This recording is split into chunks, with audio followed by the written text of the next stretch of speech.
بتشتكي من ايه؟ اسالك سؤال واحد بس.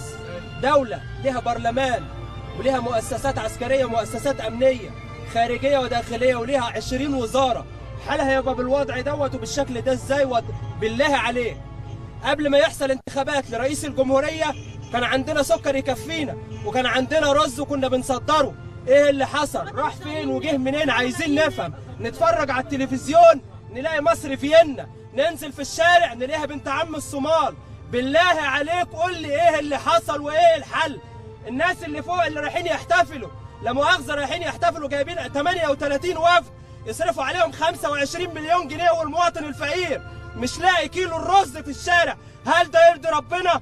ده ربنا يوم الأيام هيجيب الناس يقول أين ملوك الأرض وحكامها لمن الملك اليوم؟ عشان الناس اللي مش لاقية والناس التعبانة وطالعين في التلفزيون مصر بتنهض، مصر بتروح ومصر بتيجي، وعمالك نرمي الفلوس في مشاريع قومية ملهاش لازمة، واحنا التعليم عندنا متدني لأسفل مما تتخيل. ازاي يبقى عندي لا مؤاخذة بني آدم مش متعلم؟ خريج ايه؟ أنا خريج توك توك، سيبني بس أكمل. ازاي يبقى عندي لا مؤاخذة بني آدم مش متعلم وجعان وصحته تعبانه واديله عمل له مشاريع قوميه زي دي هيدخلني بيها في الحيطه؟ اول هام 3 حاجات عشان البلد تنهض: تعليم وصحه وزراعه. البلد دي لو المواطن لقي ال3 حاجات دول اقسم لك بالله ما يقدر عليه غير ربنا. احنا من 100 سنه بس اليابان جت تدرس النهضه المصريه. حرام مصر يتعمل فيها كده، حرام مصر يتعمل فيها كده. بالله عليك دي مصر، دي مصر، دي مصر يا جدعان اللي كانت مسلفه بريطانيا تاني دوله في العالم، عملت خط سكه حديد. يبقى حالها كده مصر اللي كان الاحتياطي النقدي بتاعها اخذ اكبر احتياطي نقدي في العالم يوصل الحال بيها كده.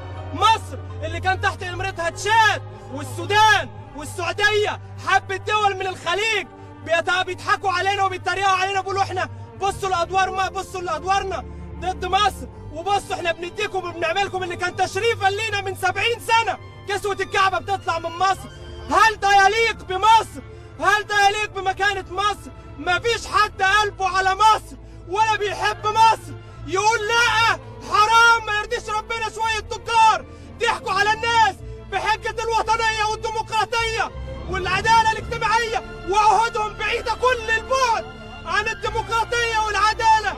حرام، ده ما يرضيش ربنا، والله ما يرضي ربنا. بس ارجو منك انا هطلب منك كلمه واحده بالله عليك، ما تقطع حرف من اللي انا بقوله. هزعلك كل كلمه قلتها.